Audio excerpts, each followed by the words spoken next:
नमस्कार सर्वांना. श्री स्वामी समर्थ. ज्येष्ठ गौरी आवाहन 2025 पहिल्या दिवसाची संपूर्ण विधिवत माहिती. शुभ मुहूर्त कोणता आहे, नैवेद्य कोणता आहे, मंत्र काय करावं हे आज आपण या व्हिडिओमध्ये बघणार आहोत. सगळ्यांना गौरीच्या आगमनाची आतुरता लागली आहे तर त्यासाठी हा व्हिडिओ तुम्ही संपूर्ण बघा.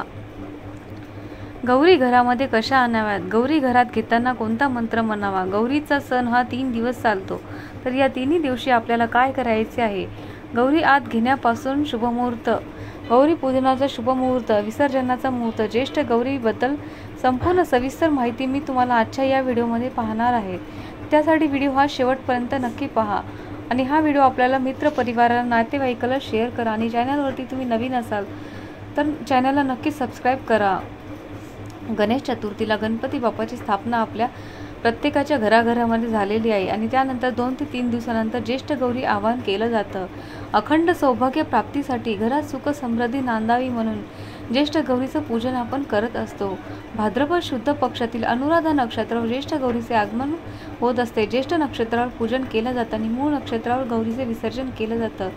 गौरी या ठरलेल्या दिवशी येतात आणि ठरलेल्या दिवशीच जातात. त्यामुळे 3 दिवसाच्या माहेरपणासाठी आलेल्या गौरीचं माहेरपण अगदी थाटामाटात केलं जातं. गौरी म्हणजे ही आपल्या घराची 3 दिवसाची पाहुणी असते. ती माहेरवाशीण म्हणून येत असते. त्यामुळे आपण सर्वजण अगदी आनंदाने उत्साहाने गौरीचं आगमन करायचं असतं. तर यंदा रविवारी दिनांक 31 ऑगस्ट 2025 रोजी ज्येष्ठ गौरीचे आगमन होणार आहे आणि त्या अनेक कुटुंबामध्ये आपल्या घरामध्ये रीतिरिवाजाप्रमाणे गौरी बसवल्या जातात. 3 दिवस चालणाऱ्या या उत्सवामध्ये पहिल्या दिवशी गौरीचे आगमन असते, दुसऱ्या दिवशी गौरी पूजन असतं आणि तिसऱ्या दिवशी गौरीचे विसर्जन असतं.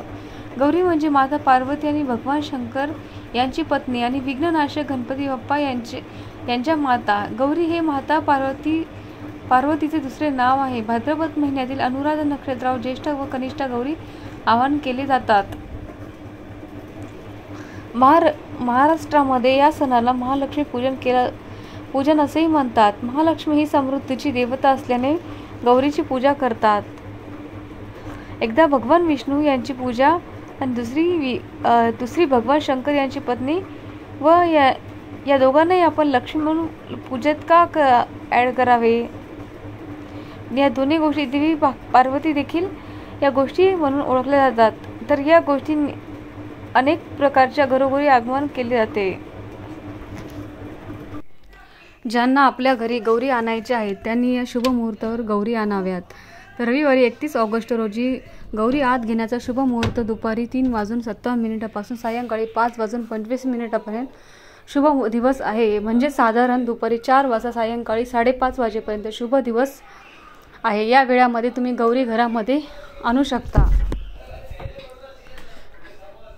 उगीचच घाई गडबड करू नका आणि प्रसन्न आणि शांत आनंदाने गौरी घरामध्ये घ्यायचे आहेत. गौरी आत घेण्याची तयारी तुम्ही आधी पण करू ठेवू शकता. फक्त मुहूर्तावर आत घेतल्या तरी चालतात. अनेक ठिकाणी वेगवेगळ्या पद्धतीने गौरीची स्थापना केली जाते. काही ठिकाणी उभ्या गौरी असतात तर काही ठिकाणी बसलेल्या गौरी असतात.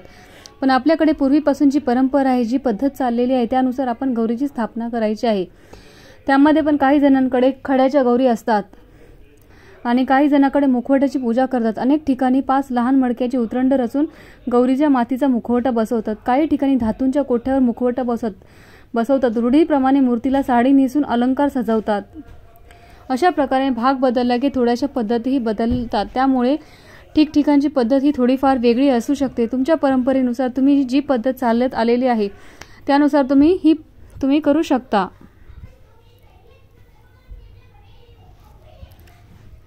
तर आता गौरी पूजन कशा प्रकारे करायचं त्याची माहिती सांगत आहे. तर गौरी घरात घेण्यापूर्वी आपले संपूर्ण घर अंगण आपल्याला स्वच्छ करायचं आहे. कारण आपण बाहेरून गौरी घरामध्ये आणत असतो. दाराशी छान अशी रांगोळी काढायची आहे. त्यामध्ये लक्ष्मीची पावलं मात्र अवश्य काढावीत कारण या दिवशी आपण छान असं गौरीचं स्वागत करायचं आहे. तसंच आपल्या अंगणातील तुळशी समोर सुद्धा छानशी रांगोळी काढून त्यामध्ये पण लक्ष्मीची पावलं काढावीत कारण या दिवशी तुळशी पूजन करूनच तुळशीपासूनच गौरी आपल्याला आपल्या घरामध्ये घेतल्या जातात. आणि तुळशीपासून घरामध्ये आपण ज्या ठिकाणी गौरी ठेवणार आहोत त्या तिथपर्यंत आपल्याला लक्ष्मीची पावलं नक्की काढायची आहे. त्यावर हळदी कुंकू व्हायचं. गौरी घरात घेण्यापूर्वी आपल्याला काही तयारी करावी लागते, ती आपण तयारी करायची. एका स्टीलच्या पाटीमध्ये किंवा परातीमध्ये किंवा एका पाटीमध्ये किंवा टोपलीमध्ये किंवा परातीमध्ये आपल्याला धान्य भरून घ्यायचं आहे. शक्यतो गहू घ्यावेत आणि त्यामध्ये गौरीचे मुखवटे बसावेत. दोन्ही मुखवट्याच्या यांच्यामध्ये आपल्याला देवघरामध्ये गणपतीची मूर्ती किंवा सुपारी ठेवावी. गणपतीचे प्रतीक म्हणून गौरीच्या डोक्यावरती एखादा नवा ब्लाऊज पीस टाकावा. गौरीला नथ, मंगळसूत्र, वस्त्रमाळ घालावी आणि त्याबरोबरच आपल्याला 3 वेळे ठेवायचे आहेत.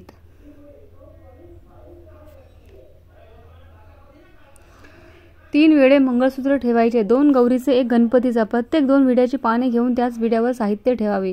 खारी, खोबरं, हळकुंड, बदाम, सुपारी, नाणं हे साहित्य आपण वापरू शकतो. अशी तयारी झाल्यावर तुमची तुळशी वृंदावनाजवळ आपल्याला जागा स्वच्छ करून घ्यायची आहे, तिथं मांडायचं आहे आणि पाटावरती आपल्याला या गौरी ठेवायच्या असतात.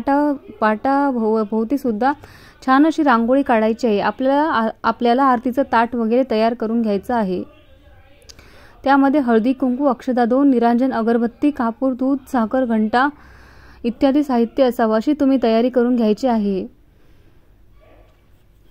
आणि मग ज्यावेळी आपण गौरी घरात घेणार आहोत त्यावेळी मग गौरीची पाटी किंवा परात असेल तर ती बाहेर पाटावर नेऊन ठेवायची. मग त्यावेळी आजूबाजूला स्त्रियांना बोलवलं जातं आणि कोणी 5 स्त्रिया आले तरी चालतात. घरातील सर्व सौभाग्यवती स्त्रीनी बाहेरील आलेल्या स्त्रियांनी त्या गौरीची पूजा करायची असते.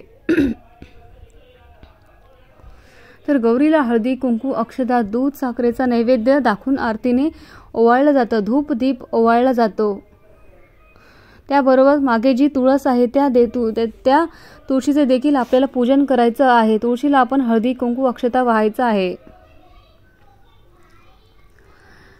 तुळशीला वस्त्रमाळ घालायची आहे. आलेल्या प्रत्येक स्त्रीने देखील गौरीची पूजा करायची आहे. आपल्या घरी आलेल्या सर्व स्त्रियांना हळदी कुंकू लावायचं. आपल्याला ज्या ठिकाणी गौरी आपल्याला घरामध्ये ठेवायची आहे तिथली पण जागा स्वच्छ करून घ्यायची आहे. तिथे काही छोटं मोठं डेकोरेशन करायचं असेल तर ते तुम्ही आधीच करून ठेवू शकता. तर मी सांगितलं की दुपारी 4 वाजल्यापासून ते 5:30 वाजेपर्यंत आपण गौरी घरामध्ये घेऊ शकतो आणि दुसऱ्या दिवशी 11:30 नंतर पूजा आणि महानैवेद्य तुम्ही अर्पण करू शकता. आणि तिसऱ्या दिवशी म्हणजे 2 सप्टेंबरला रात्री 9:30 वाजेपर्यंत आपल्याला गौरीचं विसर्जन करायचं आहे. म्हणजे 9:30 ते 10 दरम्यान तुम्ही गौरी उतरवल्या तरी चालतील. गौरी आतमध्ये घेताना एका ताटामध्ये आपल्याला कुंकवाचं पाणी घ्यायचं आहे आणि ते पाणी तुळशीपासून आपण गौरी ज्या ठिकाणी ठेवणार आहोत त्या ठिकाणी तिथपर्यंत हात उमटवले जातात. घरात एखाद्या सवाष्ण स्त्रीने या गौरी हातामध्ये घ्यायच्या आहेत आणि कोणा एका स्त्रीने कुंकवाचे हात उमटवत आत यायचं आहे. गौरी घरात घेताना मात्र शांत न बोलता घंटानाद करायचा असतो किंवा ताट चमच्याने वाजवत गौरी घरामध्ये आणायची असतात. ज्या स्त्रीने गौरी घेतलेली आहेत त्यांनी उंबरठ्यावर ठेवलेल्या धान्याचे माप ओलांडून आतमध्येच यायचं असतं. एक माप उंबरठ्यावरती धान्याने भरून ठेवलेले असतात तर ती माप ओलांडत आतमध्ये प्रवेश करायचा असतो. गौरी घेतलेल्या स्त्रीने हात उमटवत असलेल्या स्त्रीने एक प्रकारचा संवाद करायचा असतो. गौरी घेतलेल्या स्त्रीने गौरी म्हणायचं असतं, गौरी आल्या गौरी आल्या. त्यानंतर हात उमटवणाऱ्या स्त्रीने म्हणायचं की कशाच्या पावली. त्यानंतर हिने म्हणायचं धनधान्याच्या पावलाने, धनसंपदा, पाऊस, पाणी, लेकरं, बाळ असं गौरी येईपर्यंत प्रत्येक वेळी वेगवेगळं म्हणावं. गौरी आल्या कशाच्या पावली गौरी आल्या, सुख समृद्धीच्या पावली गौरी आल्या, शांती गुरा ढोरांच्या पावली आल्या, गौरी आल्या कशाच्या पावली आल्या, सोन्याच्या पावली आल्या, गौरी आल्या कशाच्या पावली आल्या, हळदी कुंकाच्या पावली आल्या. तसेच आपण काही इच्छा असेल तर घरात कोणाचं लग्न व्हायचं असेल तर नोकरी व्यवसायात यश हवे असेल, एखाद्याला मूल हवं असेल तर ती पण इच्छा आपण बोलून दाखवायची. अशा प्रकारे आपल्याला जे काही हवं असेल तर ती इच्छा आपण बोलायची. कारण त्या येताना सुख समृद्धी, समाधान, शांती, ऐश्वर्य, धनसंपदा सर्व काही घेऊन येत असतात. घरात गौरी घेतल्यानंतर त्यांची स्थापना करण्यापूर्वी त्यांना घरातली समृद्धी, धूपधुपतेची जागा इत्यादी गोष्टी दाखवल्या जातात. मग एखाद्या गौरी घरात आणल्या की मग गौरीची आरती करायची असते. सर्वप्रथम गणपतीची आरती करायची. त्यानंतर गौरीची दुर्गे दुर्गट भारी ही आरती करायची, तुम्ही म्हणू शकता. त्यानंतर घालीन लोटांगण म्हणून स्वतःभोवती प्रदक्षिणा घालायची, मनोभावी नमस्कार करायचा. आलेल्या सर्व स्त्रियांनी हळदी कुंकू लावून प्रसाद द्यायचा, नमस्कार करायचा. मग अशा प्रकारे एकदा का गौरी घरात आत घेतल्या की तुम्ही तुमच्या सवडीनुसार गौरी उभ्या असतील तर उभ्या करू शकता, हवी तशी सजावट करू शकता, डेकोरेशन करू शकता. गणपतीच्या मूर्तीजवळ गौरीची स्थापना तुम्ही करू शकता. शक्यतो माहेर वाशिनीच्या हातूनच गौरीची स्थापना होते. तिला साडी नेसवली जाते, तिला सजवले जाते. नव्या साड्या, छान छान दागिने, फुलांचे हार घालून गौरीला सजवले जाते. तुमच्याकडे कोणतेही सजावटीचे साहित्य असेल तर ते वापरून तुम्ही सजावट करू शकता. छोटी मोठी खेळणी सुद्धा तुम्ही मांडू शकता. अनेक प्रकारचे देखावे केले जातात, फुलांची आरास केली जाते. त्यानंतर लगेच आपल्याला भाजी भाकरीचा नैवेद्य गौरीला दाखवायचा आहे. गौरी घरात घेतल्यावरच पहिल्या दिवशी भाजी भाकरीचा नैवेद्य असतो. या दिवशी विशेष शेपूची भाजी बनवली जाते. नसेल तर तुम्ही कोणती पालेभाजी बनवू शकता. हा नैवेद्य आपल्याला दुसऱ्या दिवशी सकाळपर्यंत असाच ठेवायचा आहे. आणि मग दुसऱ्या दिवशी सकाळी गौरीला चहा पाणी सुद्धा देतात छोट्याशा कपशीमध्ये. आणि मग 12च्या दरम्यान आपल्याला महानैवेद्य हा दाखवायचा असतो. त्यावेळी मग भाजी भाकरीचा नैवेद्य उचलून त्या ठिकाणी महानैवेद्य ठेवतात. पुरणपोळी तुम्ही बनवली असेल तर तो पण तुम्ही ठेवू शकता. त्यासोबत अनेक जण पंचपक्वान्न 16 प्रकारच्या भाज्या, कोशिंबीर असं काहीसे पदार्थ बनवतात. त्याचबरोबर आपण जो कोणता फराळ बनवलेला असेल तो पण गौरीपुढे ठेवला जातो. जसे की बेसन लाडू, बुंदीचे लाडू, शंकरपाळी, चकली, करंजा, अनारसे काही आपण पदार्थ बनवले असतील तर ते गौरीसमोर ठेवू शकता. त्याचबरोबर आपण जो महानैवेद्य आहे तो ठेवणार आहे तर तो शक्यतो केळीच्या पानावरच ठेवावा. त्यानंतर संध्याकाळी आरती केली जाते. महाराष्ट्रात सायंकाळी महिलांचा हळदी कुंकू कार्यक्रम केला जातो. सगळ्या स्त्रियांनी एकमेकीच्या घरी हळदी कुंकवासाठी एकमेकीच्या गौरी बघण्यासाठी जातात. त्यानंतर तिसऱ्या दिवशी म्हणजेच मूळ नक्षत्रावर गौरीचे विसर्जन केले जाते. तर त्या दिवशी पण नेहमीप्रमाणे गौरीची सकाळी पूजा आरती करायची आहे. आणि त्या दिवशी सुताच्या गाठी बांधतात म्हणजेच दौरे घेतात. तर त्या सुतामध्ये हळदी कुंकू, फुलं, झेंडूची पाने, बेलाचे फळ, तुळशीपत्र, काशी फळाचे दूध, जास्वंदाचे फूल, लाळकुंड, खारीक असे एक जिन्नस घालून गाठी बांधतात. आणि मग त्या दोऱ्यांची पूजा करून ते गौरीसमोर ठेवले जातात.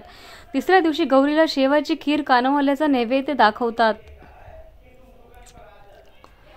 तुमच्याकडे जशी पद्धत असेल त्यानुसार तुम्ही नैवेद्य दाखवू शकता. तिसऱ्या दिवशी सकाळी गौरीची आरती केली की गौरीची ओटी भरली जाते. तुम्ही एखादा ब्लाऊज पीस, त्यावरती तांदूळ खोबऱ्याचा तुकडा किंवा खणा नारळाने पण तुम्ही ओटी भरू शकता.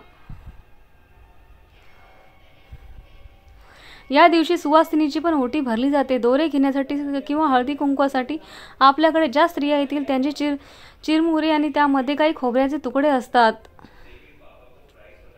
तर त्याने ओटी भरली जाते. काही ठिकाणी गव्हाने पण भरतात. त्यांच्या या पद्धतीनुसार तुम्ही करू शकता. त्यानंतर संध्याकाळी पुन्हा गौरीची पूजा आरती करून आपल्याकडे काही चुका झाल्या असतील तर क्षमा प्रार्थना करावी आणि पुढील वर्षी लवकर येण्याचे आमंत्रण देऊन त्यांचा निरोप घेतला जातो. तर गौरीचे विसर्जन करण्यापूर्वी आपल्याला गौराईला पुन्हा आपल्या घरी येण्याचं आमंत्रण द्यायचं आहे असे सांगून गौरीला निरोप द्यावा. अशा प्रकारे आपल्या महाराष्ट्रामध्ये 3 दिवस हा गौरीचा सण चालतो. हा व्हिडिओ तुम्हाला कसा वाटला? जर तुम्हाला हा व्हिडिओ आवडला असेल तर ही माहिती तुम्हाला उपयुक्त वाटली असेल तर माझ्या चॅनलला लाईक करा, शेअर करा आणि चॅनलला सबस्क्राईब करून आम्हाला प्रोत्साहित करा. तसेच व्हिडिओ संपूर्ण पाहिल्याबद्दल मनापासून धन्यवाद, आभार. अवधूत चिंतन श्री गुरुदेव दत्त. श्री स्वामी समर्थ. जय महालक्ष्मी माता.